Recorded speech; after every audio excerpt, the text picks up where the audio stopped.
Hello વિદ્યાર્થી મિત્રો, કેમ છો? મજામાં? તો આદર્શ ક્લાસીસમાં તમારું સ્વાગત છે. તો આજે આપણે ધોરણ 9 વિષય ગણિત ચેપ્ટર નંબર 6 રેખાઓ અને ખૂણાઓની આપણે વાત કરવાના છીએ, જેનો આજે લેક્ચર નંબર 5 છે.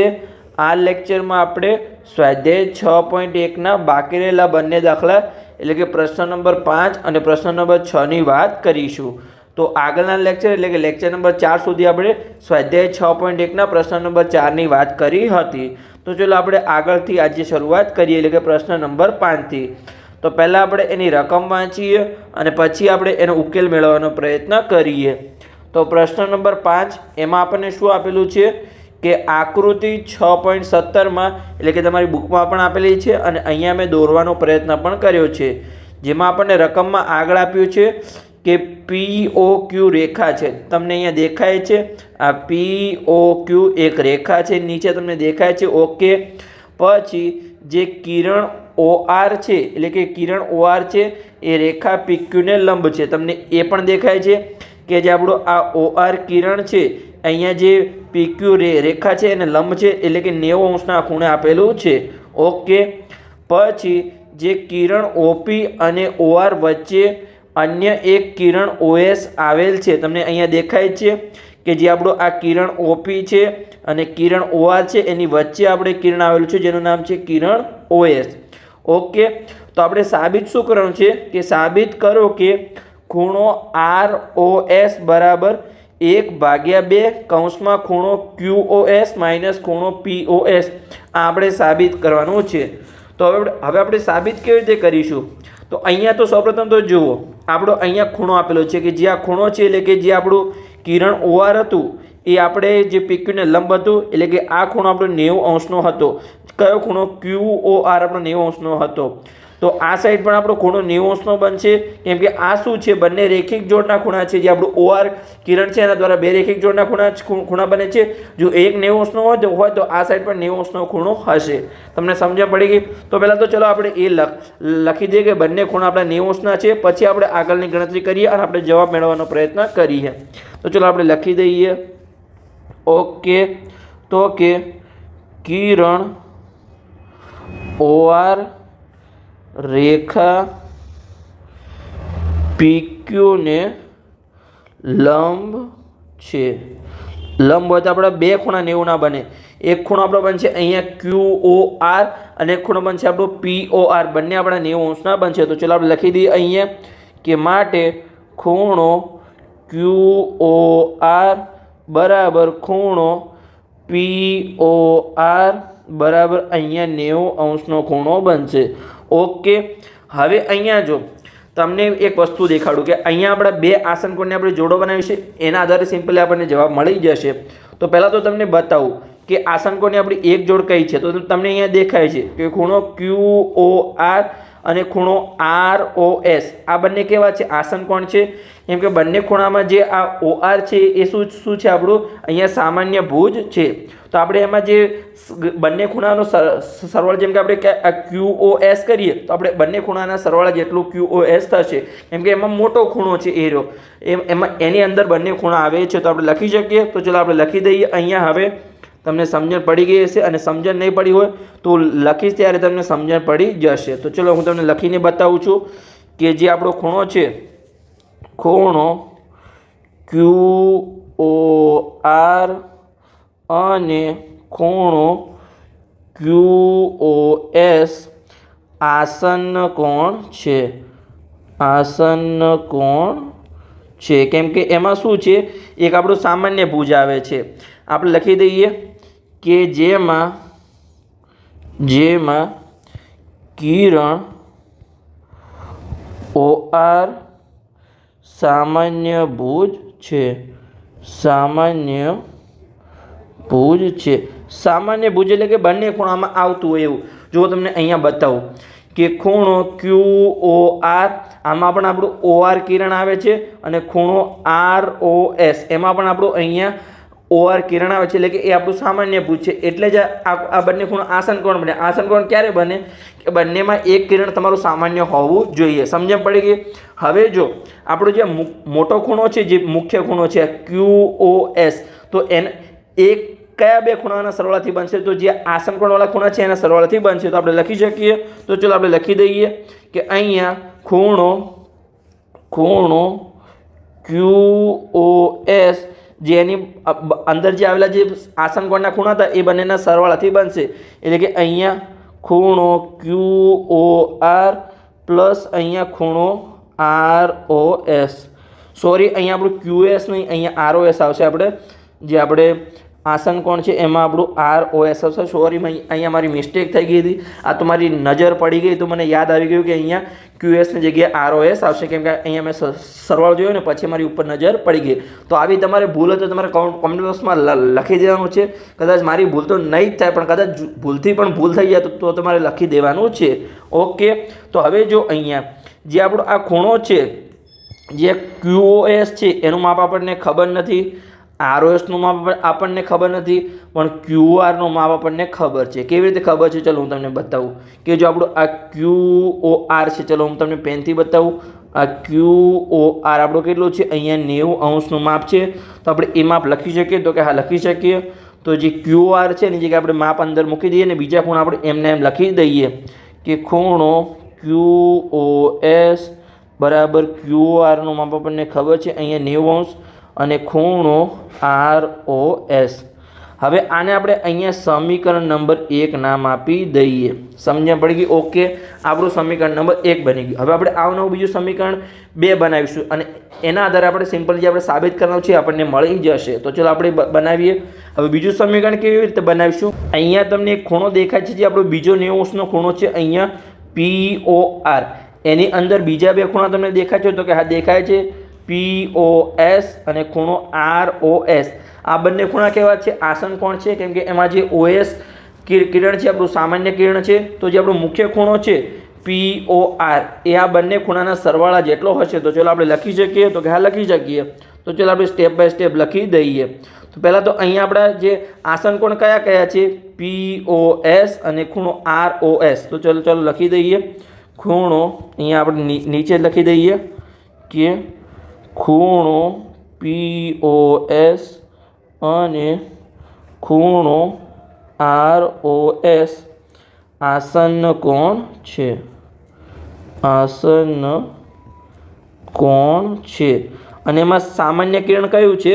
આપણું કિરણ OS હતું. જે OS કિરણ છે તમને દેખાય છે, આપણું OS કિરણ છે એ આપણું અહીંયા સામાન્ય કિરણ છે, એટલે કે બંને ખૂણામાં આવે છે. તો ચાલો આપણે લખી દઈએ અહીંયા કે કિરણ જેમાં કિરણ OS સામાન્ય કિરણ છે, સામાન્ય કિરણ છે. ઓકે, હવે જો જે આપણો મુખ્ય ખૂણો હતો ખૂણો POR એ જે આ બંને આસન કોણો છે એના સરવાળા જેટલો હશે. તો કે હા, લખી શકીએ.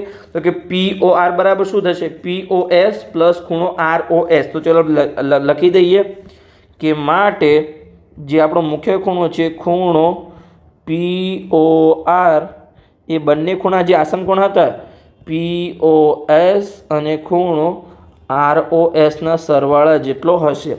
હવે જો આપણને અહીંયા PORનું માપ ખબર છે. કેવી રીતે? હું તમને બતાવું છું. જે આપણો મુખ્ય ખૂણો હતો POR એ આપણો કેટલો છે? અહીંયા 90°નો ખૂણો છે. તો એનો આપણે કિંમત મૂકી દઈએ અને બીજા ખૂણાને આપણે એમને આમ લખી દઈએ. તો ચલો મૂકી દઈએ આપણે કિંમત કે અહીંયા જે POR છે એની કિંમત છે અહીંયા આપણું 90° બરાબર અહીંયા ખૂણો POS પ્લસ ખૂણો ROS. ઓકે, હવે આપણે POSને કરતા બનાવીએ, કેમ કે અહીંયા જો POSને કરતા બનાવવું તો આપણે શું કરીશું કે જે ROS છે એને આપણે બરાબરની આગળ લઈ જઈશું. તો શું બનશે અહીંયા કે 90° માઇનસ ખૂણો ROS બરાબર અહીંયા ખૂણો POS. તો હવે આપણે આ જે સમીકરણ છે એને આપણે સરખી રીતે લખી શકીએ કે આ જે POSને છે આપણે આગળ લખીએ અને 90 માઇનસ ROSને આપણે પાછળ લખીએ. તો ચલો અહીંયા આપણે સરખી રીતે લખી દઈએ. આને આપણે રિમૂવ કરી દઈએ. અને જે આપણું જેમ હતું એટલે કે આપણે POSને બરાબરની આગળ લખીએ, ખૂણો POS, અને 90 માઇનસ અહીંયા માઇનસ ROSને આપણે આવી રીતે લખી દઈએ અને આને આપણે સમીકરણ નંબર 2 નામ આપી દઈએ. ઓકે, સમજણ પડી ગઈ એટલા સુધી? તો અહીંયા આપણું સમીકરણ 1 બન્યું હતું અને હવે સમીકરણ 2 બન્યું. તો અહીંયા આપણે શું કરીશું કે આ જે સમીકરણ 1 છે એમાંથી અહીંયા આપણે સમીકરણ 2ને બાદ કરીશું તો સિમ્પલી આપણને જવાબ મળી જશે. કેવી રીતે મળી જશે? ચલો હું તમને બતાવું છું. કેમ કે તમે તો અહીંયા કહેશો કે અહીંયા તો આપણે 1/2 લાવવાનો છે, તો કે આવતું જ નથી. તમે આ QoS માઇનસ POS થશે, પણ 1/2 ક્યાંથી લાવશો? તો એ પણ અહીંયા સિમ્પલી આવી જશે. જો અહીંયા QoS તો છે સમીકરણ 1માં, સમીકરણ 2માં પણ અહીંયા આપણું POS છે, તો સમીકરણ 1માંથી સમીકરણ 2ને બાદ કરીશું તો સિમ્પલી આપણને જવાબ મળી જશે. તો ચલો આપણે કરીએ. હવે અહીંયા આપણે લખી દઈએ કે સમીકરણ 1માંથી સમીકરણ 2ને બાદ કરતા. તો ચલો આપણે બાદબાકી કરીએ. તો જો બરાબરની આગળની સાઈડ શું છે? અહીંયા બરાબરની આગળની સાઈડ સમીકરણ 1માં QoS છે અને સમીકરણ 2માં POS છે. તો આપણે QoSમાંથી POSને બાદ કરીશું તો ખૂણો QoS માઇનસ ખૂણો POS, પછી બરાબરની નિશાની. હવે બરાબરની આ સાઈડ શું છે? તો સમીકરણ 1માં 90 માઇનસ ROS છે, તો એને આપણે કૌંસમાં લખી દઈએ કે 90 માઇનસ માઇનસ હતું કે પ્લસ હતું? પ્લસ હતું. તો આપણે જે તમારી નિશાની ખાસ યાદ રાખવાની છે, પ્લસ ROS કૌંસની નિશાની. પછી આપણે બાદબાકી કરવાની છે એટલા માટે અહીંયા આપણે માઇનસની નિશાની મૂકીશું અને સમીકરણ 2માંથી અહીંયા જો સમીકરણ 2માં શું છે? બરાબરની આ સાઈડ 90 માઇનસ ROS છે, તો આપણે લખી દઈએ અહીંયા કે 90 માઇનસ ખૂણો ROS. ઓકે, આપણે લખી દીધું અહીંયા. તો હવે જો આ જે QoS માઇનસ POSને આપણે એમનામ જ રાખીશું, તો આપણે ફરીથી લખી દઈએ કે QoS માઇનસ અહીંયા POS બરાબરની આ સાઈડ. હવે આપણે કૌંસ છોડીશું તો 90 પ્લસ ROS તો એમનામ આવશે, 90 પ્લસ અહીંયા ખૂણો ROS. પણ અહીંયા જો માઇનસની નિશાની છે તો 90 અહીંયા પ્લસ છે, તો પ્લસ માઇનસ કેટલા થશે? માઇનસ જ થશે. તો આપણે 90 અહીંયા માઇનસ થશે. ઓકે, હવે જો અહીંયા બહાર માઇનસ છે અને અહીંયા ROS પણ માઇનસ છે, તો માઇનસ માઇનસ શું થશે? આપણા પ્લસ થશે. તો અહીંયા આપણું પ્લસ ROS થઈ જશે. આ તમારે ખાસ ધ્યાન રાખવાનું છે કે આપણું અહીંયા ROS છે એ માઇનસ માઇનસ પ્લસ થઈ જશે. તમારે ગુણાકારમાં ખાસ યાદ રાખવાનું છે. તો ઓકે, હવે અહીંયા જો આપણું અહીંયા પ્લસ 90 છે અને અહીંયા માઇનસ 90 છે, તો એ બંને ઉડી જશે. તો કે હા, ઉડી જશે. તો અહીંયા પ્લસ 90 અને માઇનસ 90 આપણે ઉડી ગયા. હવે જો તમને શું દેખાય છે? તો ચાલો આપણે લખી દઈએ કે ખૂણો QoS માઇનસ ખૂણો POS બરાબર. અહીંયા જો અહીંયા પણ પ્લસ ROS અને અહીંયા પણ પ્લસ ROS, તો અહીંયા આપણે 2 વખત ROS લખી શકીએ. તો ચાલો આપણે લખી દઈએ અહીંયા કે અહીંયા 2 વખત ROS આપેલું છે. ઓકે, હવે આપણે ROSને કરતા બનાવીશું તો અહીંયા શું થશે? આ જે 2 ગુણાકારમાં છે ભાગાકારમાં જશે, પણ આપણે ROSને બરાબરની આગળ લખી દઈએ. એટલે કે પહેલાં આપણે લખીશું અહીંયા કે ખૂણો ROS બરાબર આ જે 2 આપણા અહીંયા ગુણાકારમાં હતા એ આપણા ભાગાકારમાં જશે, તો 1/2 અને બરાબરની આ સાઈડ શું હતું? આપણું QoS માઇનસ POS હતું. તો ચલો એને આપણે કૌંસમાં લખી દઈએ કે ખૂણો QoS માઇનસ અહીંયા ખૂણો POS. તો આપણે જે પણ સાબિત કરવાનું હતું એ આપણું સિમ્પલી અહીંયા સાબિત થઈ ગયું છે. તમે જોઈ શકો છો. રકમમાં જઈને જોઈ આવો કે આ જ આપણો જવાબ હતો. ફરી એકવાર કે આ સાચું છે કે ખોટું છે, ચલો આપણે ચેક કરી લઈએ કે આપણે સાબિત શું કરવાનું હતું કે ખૂણો ROS બરાબર 1/2 કૌંસમાં QoS માઇનસ POS આપણે સાબિત કરવાનું હતું. તો એ જ આપણું સિમ્પલી અહીંયા સાબિત થઈ ગયું છે.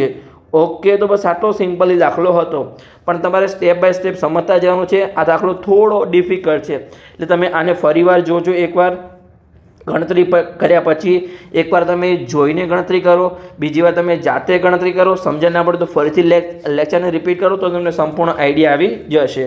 તો ચલો હવે આપણે છેલ્લો દાખલો સોલ્વ કરીએ. સ્વાધ્યાય 6.1નો પ્રશ્ન નંબર 6. તો એની આપણે રકમ વાંચીએ અને આગળ આપણે ઉકેલ મેળવવાનો પ્રયત્ન કરીએ. તો પ્રશ્ન નંબર 6માં આપણને અહીંયા શું આપેલું છે કે ખૂણો XYZ બરાબર આપણને 64° આપેલ છે। અને પછી આપણને આગળ જો આપણને અહીંયા કોઈ આકૃતિ આપેલી નથી તો આકૃતિ આપણે જાતે બનાવવી પડશે। તો ચલો આપણે પહેલાં તો આકૃતિ બનાવવાનો પ્રયત્ન કરીએ। તો પહેલાં તો આપણને રકમમાં આપેલું છે કે XYZ ખૂણો જે XYZ છે આપણે 64° આપેલું છે। તો ચલો આપણે અહીંયા દોરવાનો પ્રયત્ન કરીએ। તો પહેલાં તો અહીંયા આપણે એક ખૂણો 64°નો દોરવાનો પ્રયત્ન કરીએ। તો કે ઓકે આ આપણે ચલો દોરીએ। ઓકે આ આપણો ખૂણો ધારો કે 64°નો છે। આપણે નામ આપી દઈએ અહીંયા કે આપણી નીચેની સાઈડ અહીંયા X છે, આ આપણું જે શિરોબિંદુ છે એ આપણું અહીંયા Y છે, અને અહીંયા આ જે કિરણનું બિંદુ છે આપણું Z છે, અને આ જે આપણો ખૂણો છે એ સિમ્પલી આપણો અહીંયા 64°નો ખૂણો છે। ઓકે આપણે દોરી દીધું। પછી આગળ આપણને રકમમાં શું આપેલું છે કે અને XY ને બિંદુ P સુધી લંબાવેલ છે। એટલે કે અહીંયા જે આપણું નીચે XY બિંદુ તમને દેખાય છે તો ક્યાં દેખાય છે? જો ચલો તમને બતાવું। જો આપણું અહીંયા XY કિરણ દેખાય છે। હવે જે XY કિરણ છે એને P બિંદુ સુધી લંબાવેલ છે, એટલે કે અહીંયા વિરુદ્ધ દિશામાં P બિંદુ આપણે દોરવું પડશે। તો ચલો અહીંયા આપણે દોરી લઈએ કે અહીંયા આપણે આ P બિંદુ સુધી અહીંયા આપણને લંબાવેલ છે। ઓકે અહીંયા આપણે P બિંદુ નામ આપી દઈએ। આકૃતિમાં આપણને જેમ પણ રકમમાં કેમ આપણે એમ આકૃતિ દોરવાની છે, કેમ કે અહીંયા આપણને બુકમાં આકૃતિ આપેલી નથી, એટલે અહીંયા આપણે આકૃતિ જાતે દોરવાનો પ્રયત્ન કરવાનો છે। સમજણ પડી ગઈ? હવે આગળ આપણે વાંચીએ કે આપેલ સૂચના પરથી આકૃતિ દોરો। તો આપણે દોરવાનો પ્રયત્ન કર્યો જ છે। પછી આપણને અહીંયા શું કીધું છે કે જો કિરણ YQ છે એ ખૂણો ZYP નો દ્વિભાજક હોય તો અહીંયા જો આપણું ZYP ખૂણો ક્યાં દેખાય છે? તો અહીંયા Z છે, અહીંયા Y છે અને અહીંયા P છે। એમાંથી આપણો દ્વિભાજક નીકળે છે YQ। તો ચલો આપણે અહીંયા દોરી દઈએ। તો Y માંથી આપણે અહીંયા એક કિરણ નીકળે છે જે આપણું શું છે? દ્વિભાજક છે। અહીંયા આપણે Q, એટલે કે જે આ ખૂણો છે અને આ જે ખૂણો છે એ બંને કેવા હશે? સરખા હશે, કેમ કે YQ શું છે? અહીંયા એ દ્વિભાજક છે। સમજણ પડી ગઈ? તો ઓકે હવે આગળ આપણને શું આપેલું છે કે કયું આપણે માપ શોધવાનું છે અહીંયા? તો XYQ અને વિપરીત આપણે QYPનું માપ આપણે શોધવાનું છે। તો ચાલો આપણે શોધવાનો પ્રયત્ન કરીએ। તો પહેલાં તો આપણને જો અહીંયા તમને શું દેખાય છે? તો કે આ આપણી અહીંયા એક રેખા દેખાય છે કે PYX। તો કે ઓકે આ એક રેખા દેખાય છે, એના પર 3 ખૂણા આવેલા છે। આ આપણો એક ખૂણો, આ બીજો ખૂણો અને અહીંયા આ ત્રીજો ખૂણો। તો આ ત્રણેય ખૂણાનો સરવાળો કેટલો થશે? તમારો 180° થશે। હવે તમને એક ખૂણાનું માપ ખબર છે 64° છે, અને એ પણ તમને ખબર જ છે કે આ જે ખૂણો છે આ ખૂણો અને આ ખૂણો બંને સરખા છે। ધારો કે આપણે ધારણા કરીએ કે આ ખૂણો તમારો K છે અને આ ખૂણો તમારો K છે, બંને સરખા છે। આપણે Kની આપણે અહીંયા ધારણા કરી। તો જો 180માંથી આપણે 64ને બાદ કરીશું તો કેટલા વધશે? અહીંયા આપણા 116 વધશે। હવે 116ના આપણે બે સરખા ભાગ પાડીએ તો કેટલા મળશે? અહીંયા તો આ ખૂણો પણ આપણો 58°નો બનશે। 58° આપણે સરખી રીતે લખી દઈએ અહીંયા, અને આ જે ખૂણો છે એ પણ આપણને અહીંયા 58°નો ખૂણો મળશે। સિમ્પલી સમજણ પડી ગઈ? બંને ખૂણા આપણને અહીંયા 58°ના મળશે। જ્યારે પણ હું ગણતરી કરીશ ત્યારે હું તમને સમજાવીશ, પણ આ તો તમને બેઝિક રીતે અહીંયા સમજાવું છું કે તમે જાતે ગણતરી કરી શકો। ઓકે તો બંને ખૂણાનું આપણને માપ મળી ગયું। હવે જો આપણને કયા કયા ખૂણા શોધવાના છે, તો આપણને પહેલો ખૂણો શોધવાનો છે અહીંયા XYQ। તો ક્યાં છે? પહેલાં તો જો અહીંયા આપણું આ X છે, આ Y છે અને આ Q છે। આ આપણે જે ખૂણો છે શોધવાનું છે। એની અંદર બે ખૂણા આવે છે, એક આપણો 64°નો ખૂણો આવે છે અને એક 58°નો ખૂણો આવે છે। તો XYQ કેટલો બનશે? 64 + 58, એટલે કે કેટલા થશે? ટોટલ 64 + 58 એટલે આપણે 122° થશે। તો આનો જવાબ આપણને મળશે અહીંયા 122° સિમ્પલી મળી જશે। પછી આપણને બીજું શું પૂછ્યું છે કે વિપરીત QYP આપણે શોધવાનું છે। હવે QYP ક્યાં છે? અહીંયા તો જે આપણે રફ કર્યું તો ચલો એની પહેલાં આપણે રિમૂવ કરી દઈએ। તો અહીંયા આપણો આ Q છે, પછી આ આપણો Y છે અને આ આપણો P છે। એ QYPનું તો માપ આપણને મળી ગયું છે કે 58° છે, પણ રકમમાં તમારે ખાસ જોવાનું છે વિપરીત QYP। તો તમને જે ખૂણાનું માપ આપેલું હોય એને તમે 360માંથી બાદ કરો, તમને વિપરીત QYP મળી જાય। તો અહીંયા આપણે 360માંથી 58ને બાદ કરીશું તો વિપરીત QYPનું માપ અહીંયા આપણને 302° સિમ્પલી મળી જશે। તો બંને તમને જવાબ મળી ગયા। તમારે જો અહીંયા પેન ઉઠાયા વગર એક પણ ગણતરી કર્યા વગર સિમ્પલ તમને જવાબ મળી જાય છે। સાવ સિમ્પલ દાખલા છે, પણ ક્યારે તમે ધ્યાન લગાવીને દાખલાની ગણતરી કરશો ત્યારે। તો હવે ચાલો આપણે સ્ટેપ બાય સ્ટેપ ગણતરી કરતા જઈએ. તો ચાલો આપણે ગણતરી કરીએ. જેમ આપણે ગણતરી કરતા હતા એમ જ આપણે અહીંયા ગણતરી કરીશું. તો પહેલાં તો ચાલો આપણે અહીંયા રફરને રિમૂવ કરી દઈએ. તો તમને સિમ્પલી સમજણ પડે કે આપણે બેઝિકથી અહીંયા શરૂઆત કરી છે. તો ચાલો આપણે રિમૂવ કરી દઈએ. ઓકે, તો હવે જો આપણને રકમમાં એક ખૂણો 64° આપેલા છે અને આ બંને ખૂણા છે એ કેવા છે? દ્વિભાજક દ્વારા બનેલા ખૂણા છે, એટલે કે બંને સરખા હશે. તો પહેલાં તો આપણે અહીંયા ધારણા કરી લઈએ કે એ બંને ખૂણાને આપણે કે નામ આપી દઈએ. તો ચાલો આપણે અહીંયા લખીએ કે જે આપણું કિરણ હતું, કિરણ કયું હતું? વાયક્યુ કિરણ હતું, જે આપણું દ્વિભાજક હતું. તો અહીંયા કિરણ વાયક્યુ એ કયા ખૂણાનો દ્વિભાજક હતો? ZYP નો દ્વિભાજક હતો, એટલે કે ખૂણા ZYP નો દ્વિભાજક છે. એટલે કે જે દ્વિભાજક દ્વારા જે બંને આસન કોણ બને છે એ સરખા હશે. એટલે કે કયા કયા ખૂણા છે? અહીંયા PYQ અને અહીંયા QYZ એ બંને સરખા હશે. તો આપણે એને કે ધારી લઈએ. એટલે કે ખૂણો PYQ બરાબર ખૂણો QYZ બરાબર અહીંયા આપણે કેની અહીંયા ધારણા કરી છે, એટલે કે ધારતા. ઓકે, હવે જો અહીંયા તમને શું દેખાય છે કે આ જે આપણું અહીંયા રેખા છે, કઈ રેખા છે? તમને જો અહીંયા આપણું PX રેખા દેખાય છે, એટલે કે અહીંયા XP અથવા આ PX આપણી રેખા છે નીચે, એના પર આપણા 3 ખૂણા આવેલા છે, એટલે કે 2 કિરણ આવેલ છે. એક કિરણ છે અહીંયા આપણું YZ અને એક કિરણ છે આપણું YQ. એના દ્વારા અહીંયા શું બને છે? એ બંને દ્વારા 3 અહીંયા ખૂણા બને છે અને ત્રણેય ખૂણા શું છે? રેખિક જોડના ખૂણા છે, કેમ કે એક જ રેખા પર આવેલા છે. તો ચલો અહીંયા આપણે લખી દઈએ. તો સિમ્પલી આપણે અહીંયા ગણતરી કરીશું કે અહીંયા આપણી શું છે?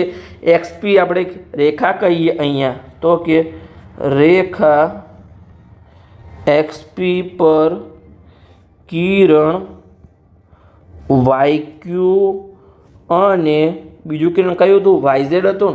ઓકે, તો બીજું કિરણ આપણું YZ હતું કે કિરણ YQ અને YZ આવેલા છે. તો એના દ્વારા અહીંયા 3 ખૂણા રચાય છે. 3 ખૂણાનો સરવાળો કેટલો છે? 180° હશે, કેમ કે રેખિક જોડના ખૂણા છે. તો ચાલો આપણે લખી દઈએ.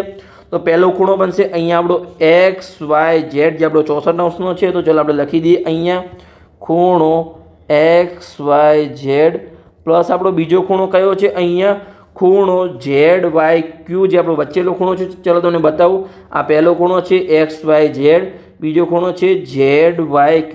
તો ચાલો આપણે લખી દઈએ અહીંયા કે પ્લસ ખૂણો ZYQ પ્લસ અહીંયા આપણો ત્રીજો ખૂણો છે, આપણું તમને બતાવું છું અહીંયા કે ખૂણો PYQ અથવા QYP, તમે કંઈ પણ કહી શકો છો, પણ આપણો Y અંશનો ખૂણો છે, જે આપણો જેમાં P અને Q આવેલા છે. ઓકે, તો આપણે PYQ અહીંયા કહીશું. તો ચાલો આપણે કહીએ અહીંયા ખૂણો PYQ બરાબર અહીંયા કેટલું થશે?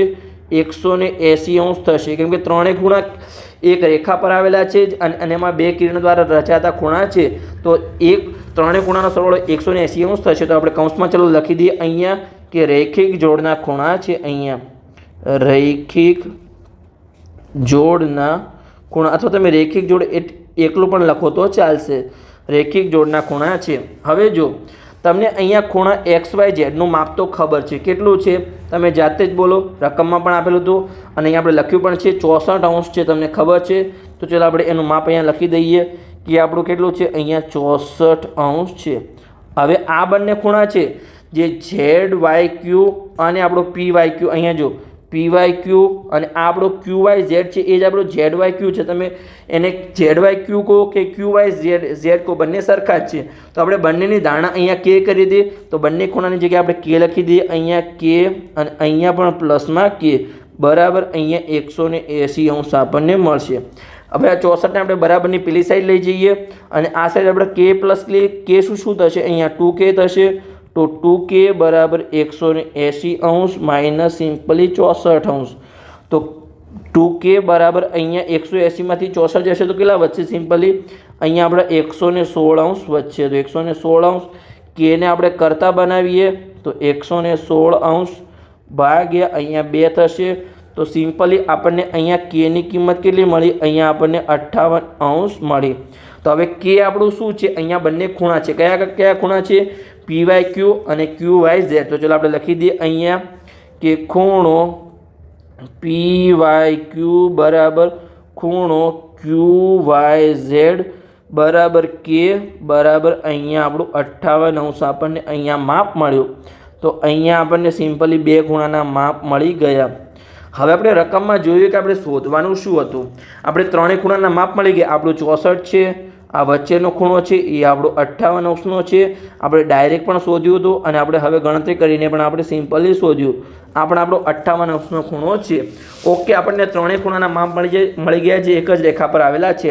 હવે આપણે રકમમાં જોઈએ તો રકમમાં તમને પૂછ્યું હતું અહીંયા કયો ખૂણો પૂછ્યો હતો. ચલો હું તમને બતાવું છું. અહીંયા કે ખૂણો XYQ આપણો શોધો. તો જો અહીંયા આ આપણું X છે, આ Y છે અને Q અહીંયા છે. જો આપણું આ XYQ એની અંદર બે ખૂણા આવે છે. એક આપણો આ 64° ખૂણો આવે છે અને એક આપણો 58° ખૂણો આવે છે. તો બંને ખૂણાનો આપણે સિમ્પલી સરળ કરવાનો છે અને ટોટલ આપણને XYQ નું માપ મળી જશે. તો ચલો આપણે લખી દઈએ અહીંયા કે ખૂણો જે આપણું XYQ છે અહીંયા આપણે અલગ પેનનો ઉપયોગ કરીએ કે ખૂણો XYQ બરાબર એની અંદર કયા કયા ખૂણા આવે છે. પહેલો ખૂણો છે આપણો XYZ અને બીજો ખૂણો છે ZYQ. તો ચલો આપણે લખી દઈએ કે અહીંયા ખૂણો XYZ પ્લસ ખૂણો ZYQ. અને બંને ખૂણાનો કેમ સરળ થયો? કેમ કે બંને શું છે? આસન કોણ છે, એટલે કે મુખ્ય ખૂણા જેટલા હશે. તો ચલો આપણે કૌંસમાં અહીંયા લખી દઈએ કે આસન કોણ. ઓકે, તો જો તમને XYZ નું માપ ખબર છે કેટલું છે, તમને રકમમાં પણ આપેલું હતું 64°. હા, અને આપણે ZYQ નું માપ આપણે હમણાં જ શોધ્યું. જો આ લખેલું છે અહીંયા આ QYZ કે ZYQ આ સરખું જ છે. તો આપણે અહીંયા એનું માપ કેટલું મળ્યું આપણને? અહીંયા સિમ્પલી 58° મળ્યું. તો 64 પ્લસ 58, તો એ આપણા કેટલા થશે? અહીંયા 122° થશે. તો આ આપણને કયા ખૂણાનું માપ પડ્યું? ખૂણો XYQ નું માપ આપણને મળી ગયું. જે આપણે અહીંયા શોધવાનું હતું એ આપણને સિમ્પલી મળી ગયું છે. તો આને આપણે હાઇલાઇટ કરી દઈએ અને આપણે અહીંયા લખી દઈએ 122°. ઓકે, તો આપણને એક કિંમત તો મળી ગઈ જે આપણે રકમમાં પૂછી હતી એ કે ખૂણા XYQ નું માપ મળી ગયું. આપણે ડાયરેક્ટ પણ શોધ્યું હતું અને આપણે ગણતરી કરીને પણ શોધ્યું. હવે આપણને બીજું શું પૂછ્યું છે અહીંયા કે વિપરીત QYP નું માપ અહીંયા શોધો. QYP. તો જો અહીંયા મને QYP નું માપ તો મળી ગયું છે. આપણો ખૂણો QYP આ રહ્યો. જો એનું માપ આપણને અહીંયા મળ્યું છે 58°. તો વિપરીત QYP કેટલું થશે? 360 માંથી 58 ને સિમ્પલી આપણે બાદ કરવાના છે. તો ચલો આપણે અહીંયા લખી દઈએ કે વિપરીત QYP બરાબર, ચલો આપણે અહીંયા અલગ પેનનો ઉપયોગ કરીએ કે વિપરીત ખૂણો QYP બરાબર 360° માઇનસ જે આપણો ખૂણો હોય QYP એ આપણે બાદ કરી લેવાનો છે. તો આપણને વિપરીત QYP મળી જશે. તો 360°, એમાંથી જે આપણો ખૂણો QYP નું માપ કેટલું છે? અહીંયા 58° છે. તો 58°, તો 360 માંથી QYP બાદ થશે. તો સિમ્પલી આપણને અહીંયા જે વિપરીત QYP છે એનું માપ આપણને અહીંયા 302° મળશે. તો ચલો આપણે અહીંયા લખી દઈએ કે વિપરીત ખૂણો QYP. ઓકે, તો આને આપણે બોક્સમાં મૂકી દઈએ અને પછી આપણે હાઇલાઇટ કરી દઈએ. એટલે કે રકમમાં જે પણ આપણને બે અહીંયા કિંમત પૂછી હતી એ આપણે સિમ્પલી શોધી લીધી. એક આપણને 122 મળી અને એક આપણને અહીંયા 302 મળી. તો સાવ સિમ્પલ દાખલા છે. તમારે ગણતરી કરતા જવાનું છે. તમને આકૃતિ ના આપેલી તો આકૃતિ બનાવી લેવાની છે અને આકૃતિ આપેલી તો તમારો દાખલો સાવ સિમ્પલ બની જશે. તમારે ખાલી રકમની એક સ્ટેપ બાય સ્ટેપ વાંચતા જવાનું છે. એક એક ઉકેલને તમારે શોધતા જવાનું છે. અને તમને સ્ટાર્ટિંગમાં થોડું હાર્ડ લાગી શકે છે, પણ તમે આવી રીતે દાખલા ગણતા જશો. એકવાર તમે જાતે જોઈને ગણશો, એકવાર તમે જાતે પ્રયત્ન કરશો, તમને નહીં આવડે પછી જોઈને ગણશો, પછી બીજી વાર તમે જોયા વગર જાતે ગણશો તો પણ તમને સંપૂર્ણ આવડી જશે. ખાલી તમારે એની પ્રેક્ટિસ કરતા રહેવાનું છે.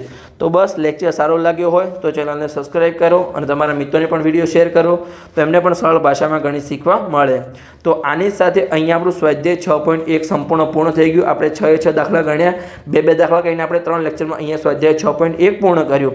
હવે આપણે સ્વાધ્યાય 6.2 ની પહેલાં જે આપણે આગળના ઉદાહરણ છે એટલે કે ઉદાહરણ નંબર 4, 5 અને 6 ની આપણે ગણતરી કરીશું. પછી આપણે સ્વાધ્યાય 6.2 ની સિમ્પલી આપણી રીતે આપણે ગણતરી કરીશું. તો ઓકે, તો મળી હવે આગળના લેક્ચરમાં આપણે ઉદાહરણ 4 ની સાથે.